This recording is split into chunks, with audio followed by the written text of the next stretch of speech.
Hello and welcome back to another episode of More Than a Business Live. I am your host, Mitch Case. I am the proud owner and founder of More Than a Meal, where we work with organizations to help them strengthen their most valued relationships by showing gratitude and appreciation one meal at a time. This live show has been something that I've been working on for a long time, and my team has helped me kind of put this together with the intent and pure purpose of helping highlight the individuals that are working hard day in and day out to make their organization, whether they started that organization or they work at that organization or potentially even serve other organizations, a way to really show that these organizations are doing it right. They are truly more than a business, and they want to make a positive impact in all the work that they do. And by doing so, I get to meet some pretty amazing people along the way. And our next guest is nothing short of amazing. With this, I've had the brief chance to have a conversation with Samantha a few times. And as I kind of read off her bio real quick, you'll start to recognize just how involved she is. And I know from our initial conversation, we're going to talk a lot about her place of work, Skywalk Group, which I'm going to let her tell you more about it. But Samantha is the Human Resources Business Director over at Skywalk Group and was part of the 40 Under 40 award recipient in 2019. She is certified senior professional in human resources with an expertise in strategic planning, risk management, employee relations, and employment law compliance. That is definitely not my forte whatsoever. But Samantha also serves on the HR Advisory Committee of United Way and East Central Iowa, and is the member of Robbins Civic Club. And Samantha, you do a lot of things. I love this. And she is part of the Eastern Iowa Human Resources Association. So without further ado, I do want to welcome Miss Samantha Rogers to More Than a Business Live. Welcome to the show, Samantha. Thank you, Mitch. Awesome. Why don't you go ahead and kind of give us a brief overview of what it is that you do and maybe a little bit about Skywalk Group, and then hit us with something maybe that we should know about you that we don't already know. Sure. Well, I work at the Skywalk Group. I've been there just over 8 years, so I'd like to consider this my forever home and a lifetime career. So Yes. I'm very happy with the Skywalk Group. But we do three things. Our biggest department is recruiting. So instead of kind of a contingency model, in which case you're paying what are called headhunters to go find someone, and then they say, great, we hired you a controller at $50,000. We'll take 20 to 30% of that salary as a bulk fee. Instead of doing that, our model is a la carte. So you get an hourly rate and you're paying for the process for someone to go find you. So that's what differentiates our recruiting model here at in Cedar Rapids, Iowa, where we are out of.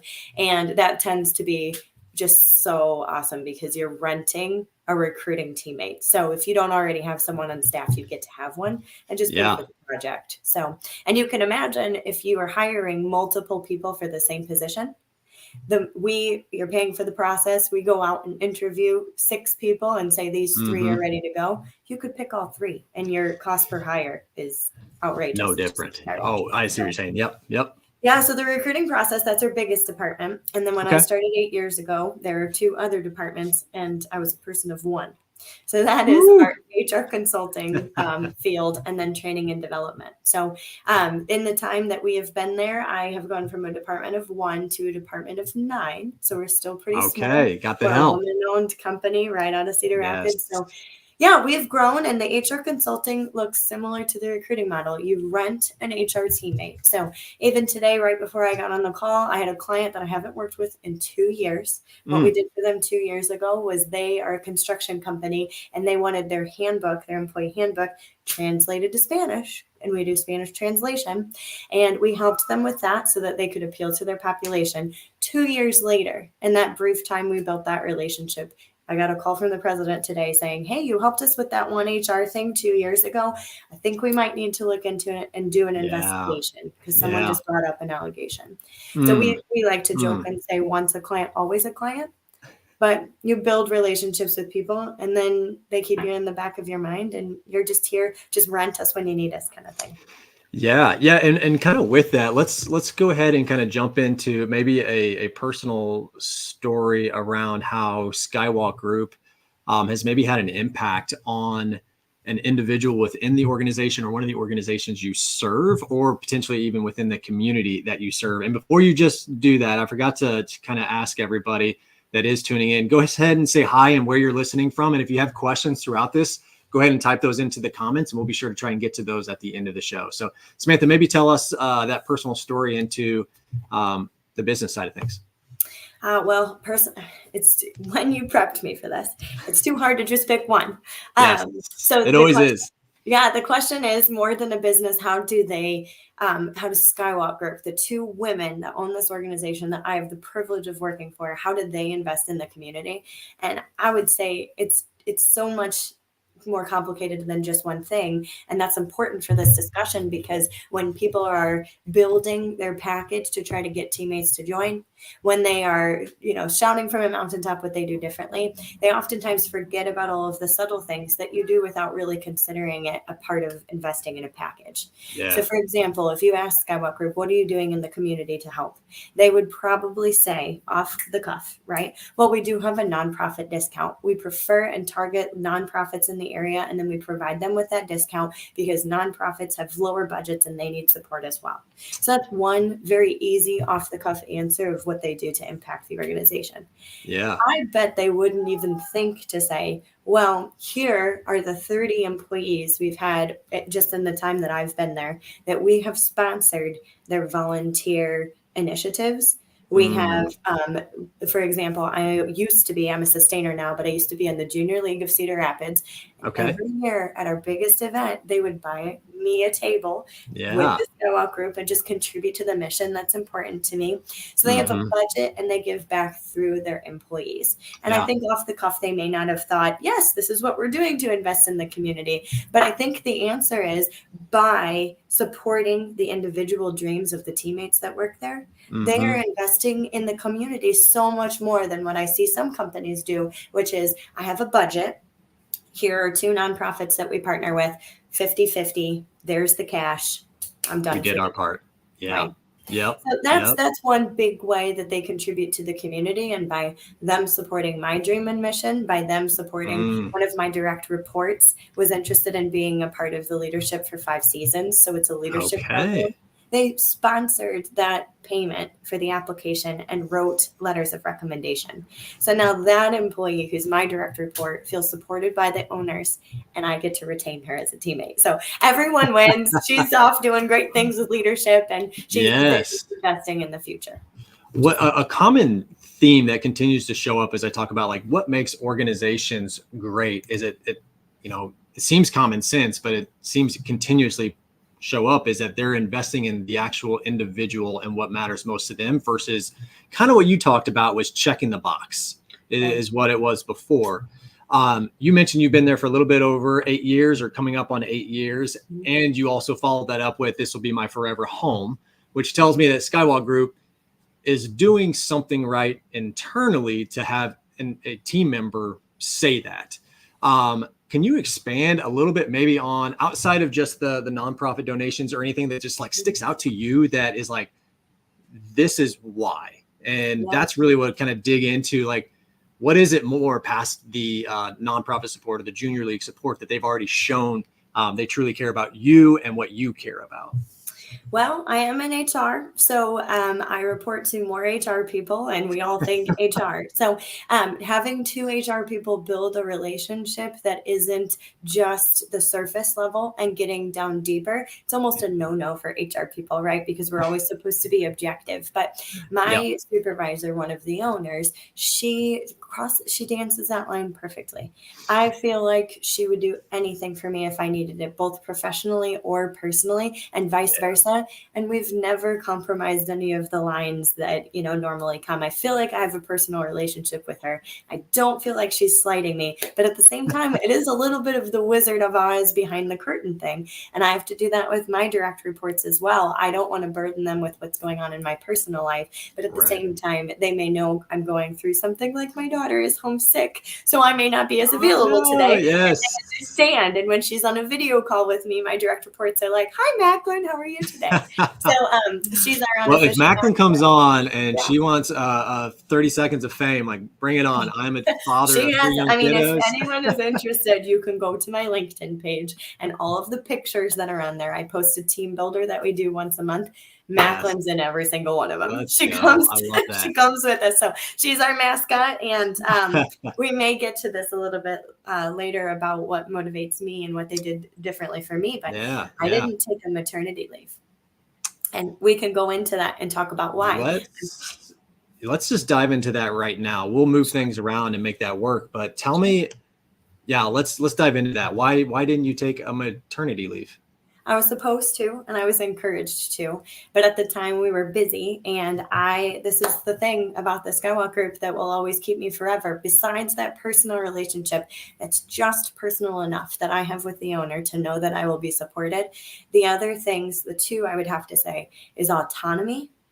Being able to make my own decisions, run my own life, feel that I'm not micromanaged. And due to that autonomy, it's gone from a department of 1 to 8 or 9 or 7, depending on the day. And then outside of autonomy, it's the flexibility. So Skywalk Group was started, and one of the 2 women were pregnant at the time. They have valued and let us, even before the pandemic, work from home, name our own hours, be able to flex things, be there for the client, and make life work the way it needed to work. And at the time that I had Macklin, my only child, and probably forever, there was too much to be done. I just had 2 brand new teammates. They needed me. And my boss was saying, you go take those 6 to 8 weeks and you go bond with your child. But that didn't work for me. I like to be in the know. I wanted to be there to support my teammates. And what I had the ability to do was define my own maternity leave. So I took 1 week off. Interesting. Slept as much as I could. Good and for then you. what I did was I took the rest of the time, I think it was 12 weeks, and I just worked part-time. So I was using PTO. I was working part-time, clocking in when I needed, because guess what? Babies sleep a lot. And any other organization, even though that was what worked for me, and it's what helped the team subsequently. Other organizations wouldn't have even allowed that flexibility, in which case my mental health, who knows how it'd be with, if I come back and I haven't been checking my email, or 3 people going to resign, which clients do we have? I mean, I don't even know that I would be able to enjoy my leave. So that's one example of how they never asked me to do that, but they allowed me to, because it's what needed to be done. Yeah, that's an interesting, maternity and paternity leave is obviously a huge topic of discussion, and, arguably it should be longer than most, or it should be provided. Your take on that is really interesting, in that it's truly like it's there. And, I'm going to generally speak, but most individuals would likely probably take it. But you're right, as driven as you are, and as you just kind of described the things that you help your mental health, maybe it's not going to fit for everybody. And again, it goes back to that like individual personalization of, let me do what helps me the most is going to work well. That is, and I needed, as I was redefining my identity as a mom, to still feel important at work, and still feel that I had something to contribute to society, and keep my mind sharp. And believe me, you talk about most people in the US would take that. My sister lives in Germany, and they have a crazy amount of paid leave for maternity leave. So you should have heard. Off the top of your head, do you know what it is? Because I would say it's almost arguably close to a year. Right. Yep. I feel like 6 months, but then she's comparing it to Sweden, which has more. Germany is different. And so it's hard to keep up with everyone. I'm not an employment law expert in Europe, but you're right. The argument is that America in general is not giving enough. However, and I can tell you, my opinion is not popular with other women or mothers. However, it's what worked for me, and I had the ability to make that happen. And if I had another child, I'd do it again. Well, and that just goes right into what you had talked about with Skywalk Group, giving you the autonomy to make the decisions that are best for you, because me making that decision for you isn't going to help you or anybody else in that scenario. So each to their own in those decisions. And I love, again, it just goes right down into that personalization side of things. All right. You have a unique perspective than most of the individuals that we have brought on the show so far, in the fact that you help other organizations with these things. How do you carry out what with Skywalk Group has done such an amazing job with, as far as focused on their team members, giving them autonomy, freedom, all of that kind of stuff. How do you carry that through to your other organizations where you might not get the final say necessarily, but you bring this sort of education or background to them to say, this is what we are seeing. Tell me how you kind of carry that through to the organizations that you get to serve. Well, a few things. One, Skywalk Group works with the Corridor Business Journal down in I think that would be Coralville. It might be Iowa City. I believe it's Coralville. Okay. And they are a newspaper who they sponsor this event every year called The Coolest Places to Work. And we as the experts in what that looks like as people who help people build culture, we sponsor that event. We are the keynote speaker, and we get to see what not just a sample population that are our clients do, but what do the quite literally people who are getting awarded coolest places to work, what are they doing and what's their retention look like? So the who wins the coolest places to work is voted on by the employees themselves. So there's no faking or buying into it. It's a survey, and a certain amount of people need to participate in the survey. So we see a lot of those cool things. I can say the main question is, how do you disseminate that? We don't always get to do that. If I see one area in which culture breaks down, and I see it over and over again, it's when the owner themselves have these ideas, but they don't embody what they practice themselves. And all of us are guilty of it. I'm even guilty of it. I want my direct reports not to check their email when they're on vacation, but here I am checking my email. So we all do it. I feel seen. I feel personally attacked. Yeah. But that's the thing, is if we truly want to do it and build a culture of what our ideal vision is, we have to live it as leaders as well, as business owners in particular. HR isn't responsible for setting the culture, nor are the managers, although it's very important if they don't see the owners doing it, especially when the owner is asking people to behave a certain way and then they are not. That's where it falls apart. So what we do as consultants is we can come in and say, these things have worked for us. Over here, this organization, all they needed to do was, because there was a survey, the clients and the employees there asked for, you'd be just a little bit cooler to work for if you could put a hammock in the break room so we could take naps. And so they thought, why not? Like, is this an insurance problem? Can we afford it? Will people take naps and abuse it? Let's try it. So they put in a hammock in the break room along with their, what's it called? Like one of those game stations. And, and now they're the coolest. People want to stay because they're willing to not just put a hammock. I was going to clarify. It's not just because there's a hammock that things are working correctly. It's because they heard them. Yes. Right? They said, can you do it? And they said, why not? So they're giving it a try. And then when it doesn't work and someone takes a 2-hour snooze, we get a call and then we go in and address it for them. But so I have to ask then, you talked about it's got to work from the top down. So is the owner or the leader of the organization going in and taking a good nap on that hammock? I have not seen him take a nap on the hammock, but I have seen them engage in competitions with the little Pac-Man thing they have, like the big Pac-Man. So they'll buy lunch, and then we'll have a long lunch in that room. So I figured you'd get a really good feeling of what your culture is if the owner or the leader went to sleep and then woke up with Sharpie or without Sharpie on their face. Gosh, yeah. That's the kind of organization it happened to as well. I would hope that they would use washable like highlighter, but that's the HR person in me. They can practice. Yeah.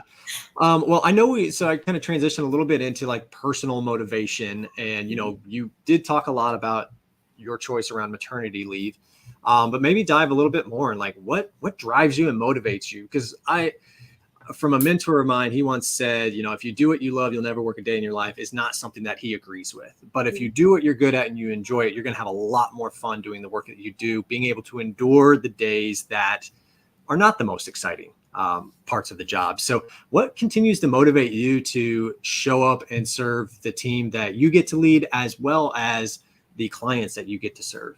That's a good question. And I'll lead off with another unpopular decision or opinion. In HR, people ask in interviews, when you're interviewing for an HR person, what's your favorite part of HR, or why do you do it?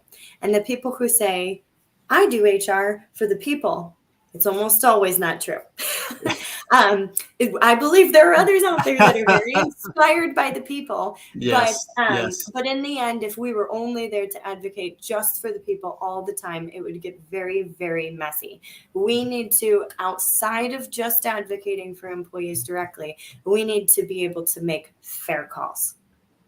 Right? So that comes with what are the policies, who said what, and really dig in. So as much as it is about the people, you also need to be able to remove yourself from any emotions to make some tough calls sometimes. So having said that, I originally got in because I originally went into HR because I liked employment law. I liked finding gray where there needed to be gray and calling it fair when it was black and white. And over time, it really has turned into more about building the team and supporting people. There are a couple movies these days that have really inspired me. One was She Said, and the other one is Bombshell. Those are some movies that are on Netflix or Amazon or something. And I'm gonna have to add those to the list. Well, yeah, add those to the list. It's about the movement where women were coming forward and saying, I'm being sexually harassed at work. And it's about what it used to be like before I had an opportunity to practice. And seeing those movies, not only does it make my stomach hurt, because of what women and others have had to go through, that is another example of, for the people, why we're doing this. We are not here advocating for women and making sure that men do not abuse power. That's not why I'm here. I am here to make sure that everyone's respected. That includes men. It includes everyone. So that's the difference between saying I'm here for the people and I'm here for a purpose. And I think we're just here to just enforce a purpose. I love that. You bring up that obviously that Me Too movement was huge, and I've had the fortunate opportunity to actually listen to a couple of the journalists that broke that story at a domestic violence group here in the Kansas City area called Moxa. And it was just really, really eye-opening of everything that did occur and moved forward. How do you, and this is not a question that I kind of prepped with or anything along those lines, but how do you remove the emotion of such a serious situation and remove that when you go home from work, so you're not constantly like, I've always had this issue with like differentiation, bringing things that are heavy home, and how do I get that differentiated so that I can be a present father and husband for my children that need me to be dad, while I'm also carrying some really difficult things in my mind, which I don't want to expose them to at their age. Go about how you kind of manage that, because I imagine there's a lot of people in HR that have to differentiate that. Sure. For whatever reason, it's a strong suit of mine. I think it's because I was divorced growing up and I had to go from one household to the other and just compartmentalize. I think it's a strong suit of mine, but there are a couple tips. So one would be whether you work at home or you work from an office, being able to physically step away from your computer is huge. And people say, oh, I do leave my computer, but it doesn't mean it's not on my mind. I mean, leave your computer at home, close the door behind you, and try to check out. If you need to talk to someone on the way home and debrief, you're welcome to do that. If you go home and do that with your spouse, that's another thing. When I have a particularly awful day, the rule in my industry is you can talk about what happened and you can say, this is my client. You cannot connect the two.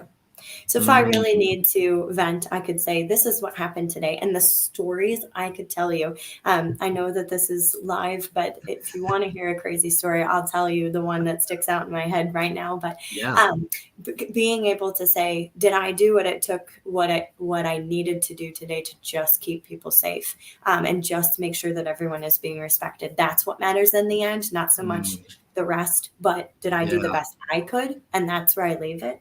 The other thing would be when it comes to making a tough call emotionally. So there are lots of investigations we do, in which case it ends up, sorry, my phone is ringing. And you're fine. It ends up being, send a voicemail. Well, it's he said, she said. There's no smoking gun. We don't have it on video that he grabbed her, or this man was doing this to this man and he threw a wrench over a wall, thought he would hit him, whatever it is. If there's no smoking gun, that's the tough part, is saying, did a policy get violated here or not? Were people respected or not? And then we have to gauge the severity level. So it's tough, but that's how we mitigate that. I hope that answers Well, it. thank you for like sharing some of that, because that was definitely something that, as you kind of brought that up, it was just top of mind for me. We are kind of getting close to the end of the time of today, and this flew by already, Samantha. So I really appreciate you coming on. And one of the things that we like to do for our guests, just to show our own appreciation and gratitude for coming on, is with my wife's and I's business, More Than a Meal, we like to actually allow you to send a meal to an individual within your organization that maybe deserves it, whether it is a challenging time in life or a celebratory time in life. So if you've got somebody off the top of your head, maybe tell us who that is and why you'd like to gift them a simple meal. I do have someone off mind, and thank you so much for engaging us in your program and thinking this through and connecting and building a partnership. I'm very excited for this opportunity. I can't wait to find out what's all in that box. And I'd like to give it to a teammate of mine. Her name is Delaney Danke. She was just recently, she's grown in-house with us for about 4 years and was just recently promoted to supervisor. And I think she's 2 weeks Delaney. in. And she's discovering how drinking from the fire. She's doing great, but yeah, she's discovering what more hours and leading by example. Not that she didn't it before, but supervising others comes with a whole other bandwidth. So I'd love to say thank you to her and do that. Awesome. Well, I'll connect with you offline, and we'll make sure to get that out to her with the message that you want to send through that, and she'll be able to take a night off and just relax outside of the kitchen and do what she would like to do with that. So with that, Samantha, I cannot thank you enough for coming on. If anybody ever wanted to reach out to you for advice, experience, anything along those lines, what's the best way for them to get a hold of you? Yeah, I'd be happy to hear from anyone. It's a part of why I volunteer in the community and why I'm passionate about building the professionalism in the lives of others. My email is srogers, ROGERS, @skywalkgroup.com. And we can start there. You can find me on LinkedIn under Samantha Rogers, and I would love to hear from anyone. Love building those networks and those partnerships. So thank you. Yeah, you bet. And if anybody does reach out to me, I'll make sure to get them forwarded on to you. But Samantha, thank you so much for the stories, the advice, the takeaways, and also prioritizing your children as well, your daughter, as well, as that is a huge aspect of my life as well. So with that, Samantha, thank you so much for coming on. All right. Next week, we are going to be actually traveling to the Lake of the Ozarks because the Missouri SHRM Association is taking place down at Margaritaville. So we'll see how all of that goes, but we will be on site with Lori, the executive director, next week. That is going to be Thursday at 1:15 p.m. So a little bit earlier than we typically are there, but I'm really excited to dive in and all the work that Lori is doing to continue to grow the HR community, not only just in the Kansas City area or Missouri area, but honestly across the country. So really excited to have her on the show. And again, tune in every single Thursday, typically at 3 p.m. We've got some amazing, amazing guests like Samantha coming up here really soon. And until next time, we'll see you on Thursday.